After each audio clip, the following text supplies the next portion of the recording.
Aujourd'hui, nous allons voir comment retrouver une parcelle cadastrale et la dessiner pour l'avoir en données sur nos cartes. Donc la première chose, ça va être de la rechercher, cette parcelle. Alors plutôt que de faire un plan large sur une commune, on va utiliser l'outil recherche avancée. Donc petite fenêtre qui apparaît et dans le menu déroulant, il suffit de sélectionner donc parcelle cadastrale. Donc, première chose que j'indique, c'est la commune dans laquelle se trouve cette parcelle. Donc, je clique sur OK, petite recherche en cours, et on me sort donc un résultat avec le code postal, ce qui permet de discriminer au cas où il y ait plusieurs communes du même nom. Donc, je reclique une fois, ça, bien pensé à le faire, sinon on est toujours dans la recherche, sur le nom de la commune en question, et là, cette fois, je peux passer à ma recherche de parcelle. Donc bien évidemment, il faut qu'on ait les appellations, c'est-à-dire section, subdivision, numéro de parcelle et compagnie. Alors dans le cas présent, hop, j'ai normalement un petit fichier par ici et ça me permet d'avoir le listing de toutes mes parcelles. Donc là je vais rechercher la D466,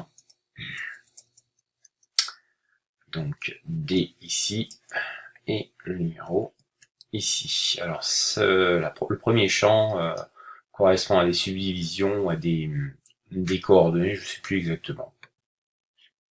De la même manière, une fois qu'on lance la recherche, les résultats apparaissent en dessous et donc il s'agira encore là une fois de bien cliquer sur le résultat qui nous intéresse au cas où il y en ait plusieurs. Ce qui n'est pas le cas ici. Voilà, donc j'ai cliqué et sur ma carte, vous constatez qu'un rond orange avec un point blanc au centre est apparu, donc qui indique la parcelle. Évidemment, de loin, on la voit pas trop bien, donc en double-cliquant sur ma carte, je vais me rapprocher jusqu'à avoir une échelle, j'allais dire, à peu près pérenne, c'est-à-dire qu'on puisse voir, donc là, je zoome arrière un petit peu, qu'on puisse voir un petit peu la parcelle en question.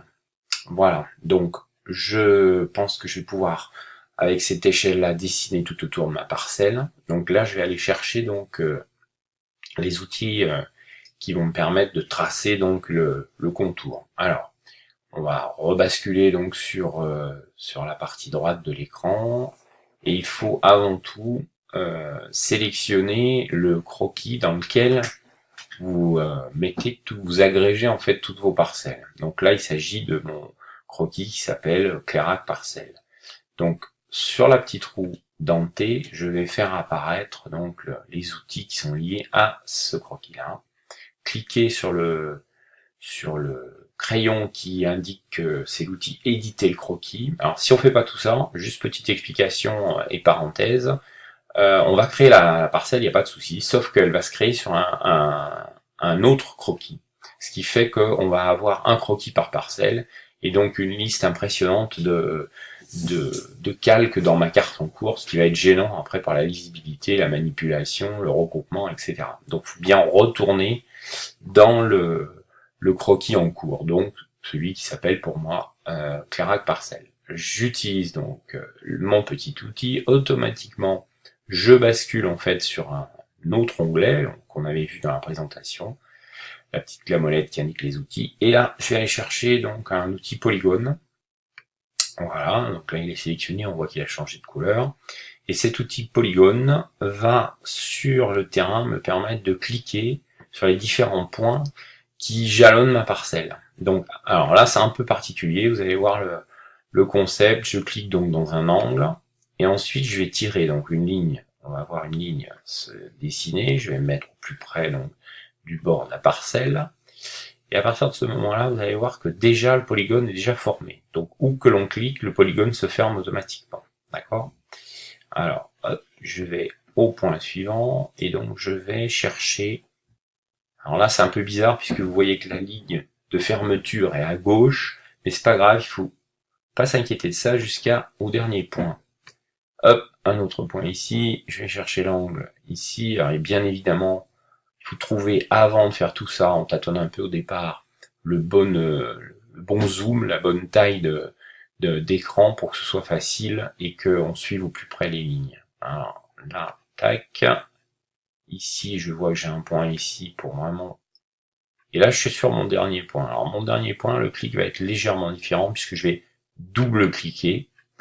Et je vois que j'ai terminé mon polygone parce que une petite fenêtre de description s'affiche. Et c'est là où je vais rentrer donc le descriptif de la parcelle. C'est-à-dire, en gros, pour le moment, eh bien, la commune, la section, la section et le numéro de parcelle.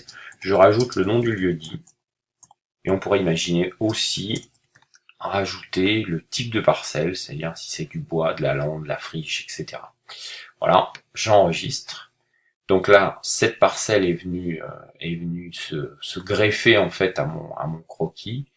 Et dans la partie droite, là où sont mes outils, le croquis Clairac parcelle doit être complété de cette nouvelle parcelle. Donc j'ai aussi enregistré.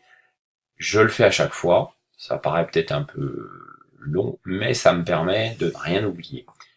Vous avez vu apparaître brièvement sur l'écran donc une petite bulle qui indique que ce croquis a bien été enregistré. Voilà. Ça, c'est pour une parcelle, évidemment, il va falloir renouveler l'opération autant de fois que vous voulez ajouter de parcelles. Je m'arrête là pour le moment, on verra la suite sur une autre vidéo.